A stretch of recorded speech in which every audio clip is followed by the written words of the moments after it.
எல்லோருக்கும் வணக்கம் நேயர்களே. இந்த வீடியோவில் என்ன தெரிந்து கொள்ள போகிறோம் அப்படின்னு பார்த்தீங்கன்னா, ரொம்ப முக்கியமான விஷயத்தை பற்றி தெரிந்து கொள்ள போகிறோம். நம்முடைய அபிஷேகா அவர்கள் ஒரு மாசான இதுவரைக்கும் நம்ம எல்லாருக்குமே தெரியாத ஒரு சம்பவத்தை பண்ணியிருக்கிறாங்க. ரொம்ப முக்கியமாக முதல்வர் விஜய் அவர்கள் முன்னாடியே பண்ணியிருக்கிறாங்க. இந்த குறிப்பிட்ட விஷயம் இன்னைக்கு சமூக வலைத்தளங்களில் மிக பெரும் அளவுக்கு வைரலாக பரபரப்பாக போயிட்டு இருக்கு. முதல்வர் விஜய் அவர்கள்லாம் பிரமிச்சு மிரண்டு போயிட்டாரு. அதன் பிறகு அவர் பண்ணியிருக்கிற விஷயம்தான் ரொம்பவே முக்கியமான விஷயம். அதையும் அபிஷேகா அவர்கள் அதற்கு என்ன பண்ணாங்க அப்படிங்கிறதை பற்றியும் நம்ம தெரிந்து கொள்ள போகிறோம். நேயர்களே, இந்த வீடியோ ரொம்பவே முக்கியமான வீடியோ. வாங்க வீடியோக்குள்ள போகலாம். நம்முடைய சேனலுக்கு நீங்கள் புதியவராக இருந்தால் மறக்காமல் சப்ஸ்கிரைப் பண்ணுங்க. நேயர்களே, இந்த சரிகமப்பா சீசன் 5 லிட்டில் சாம்பியன்ஸில் வெற்றி பெற்றது யார்? நம்முடைய அபிஷேகா அவர்கள். நம்ம எல்லாருமே ரொம்பவே ஆசைப்பட்ட அபிஷேகா அவர்கள் வெற்றி பெறணும்னு நம்ம நினச்ச மாதிரி அபிஷேகா அவர்கள் முதல் பரிசு வெற்றிட்டாங்க. இப்படி இருக்கிறப்ப ஒவ்வொரு பெண்களும் தாய்மார்களும் எல்லாருமே சொல்கிற விஷயம், சரிகமப்பா சீசனை பார்க்குற அனைவருமே சொல்கிற விஷயம் என்ன அப்படின்னு பார்த்தீங்கன்னா, அபிஷேகா அவர்களுடைய அந்த பொண்ணு எப்படி அவ்வளோ அழகாக பாடுது அப்படிங்கிற குறிப்பிட்ட விஷயத்தை எல்லாருமே சொல்கிறாங்க. இத்தனைக்கும் அந்த பொண்ணுக்கு 8 வயது தான் அப்படின்னு சொல்லும் போது எல்லாருமே மிரண்டு போயிடுறாங்க.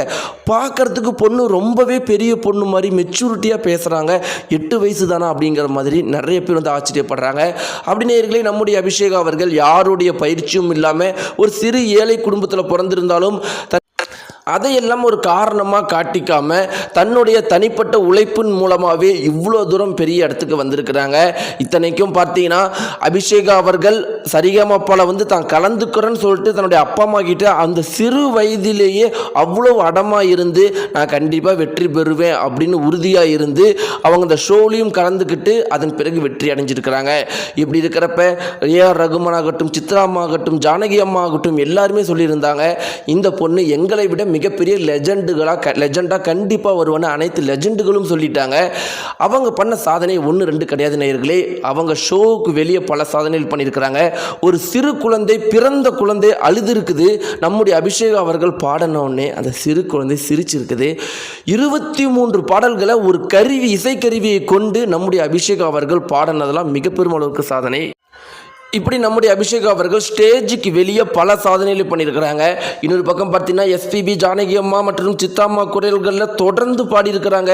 நம்முடைய முதல்வர் விஜய் அவர்கள் குரலில் டப்பிங் பண்ணுறவங்களே எவ்வளோ கஷ்டப்படுவாங்க அப்படிங்கிறத நம்ம பார்த்துருக்குறோம். அப்படி இருக்கிறப்ப நம்முடைய அபிஷேகா அவர்கள் ஒரு 8 வயதாக இருந்துட்டு ஒரு ஆண் குரலில் பாட்டை பாடியிருக்கிறாங்க. முதல்வர் விஜய் குரலில் பாடலை பாடியிருக்கிறாங்க. அதுவும் சும்மா அரைகுறையாக ஏதோலாம் பாடலை வேற லெவலில் முதல்வர் விஜய் அவர்களை விடவே சூப்பராக பாடியிருக்காங்க. இது முக்கியமான விஷயம்.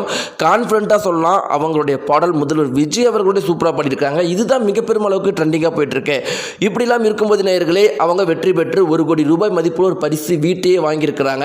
ஆனால் அவங்களுக்கு இதையெல்லாம் கண்டிப்பாக ஒரு சாதாரண விஷயம்தான். கண்டிப்பாக அவங்க பார்த்தீங்கன்னா இதை விட மிகப்பெரிய அளவுக்கு வெற்றிகளை அடைவாங்க அப்படிங்கிறதுல அனைத்து லெஜண்ட்ஸ்களும், தற்போதைய லெஜண்ட்ஸும் உறுதியாக இருக்கிறாங்க.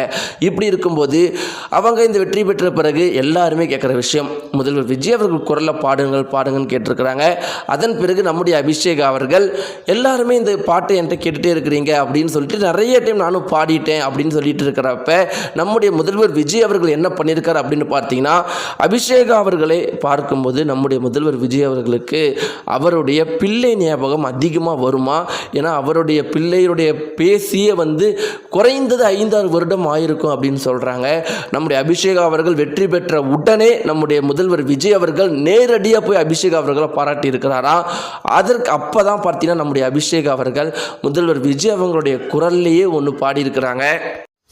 முதல்வர் விஜயுடைய குரல்லையே முதல்வர் விஜயுடைய பாட்டையே பாடியிருக்கிறாங்க. முதல்வர் விஜய்க்கு அப்படியே ஆச்சரியமாக பிரமிச்சு நின்றுட்டாராம், சிரிச்சுக்கிட்டே நின்றுக்கிட்டே இருக்கிறாராம். பாட்டு பாடி முடித்த உடனே அவர் மட்டும் கை தட்டியிருப்பாரா, ஒரு 10 நிமிஷத்துக்கு மேலே கைகள் தட்டிகிட்டு இருந்தாராம். இதன் பிறகு என்ன சொன்னாரா, அபிஷேகா அப்போ எப்படி பாடுறீங்க அப்படிங்கிற மாதிரி பேசுகிறாராம். அபிஷேகா அவர்கள் சிரிச்சுக்கிட்டே, உங்கள் குரலில் பாடுறது எனக்கு ரொம்பவே சந்தோஷமாக இருக்குங்கண்ணா, அதனால் அப்படியே அப்பப்போ கற்றுக்கிட்டே இருப்பேன், அதனால் அப்படி வந்துச்சு. அந்த மாதிரி ரொம்பவே சாதாரணமான விஷயத்தை ரொம்பவே சாதாரணமாக சொல்லியிருக்காங்களாம். நேயர்களே, இதை பற்றி உங்களுடைய கருத்துக்களை மறக்காமல் கீழே தெரிவிங்க. நன்றி.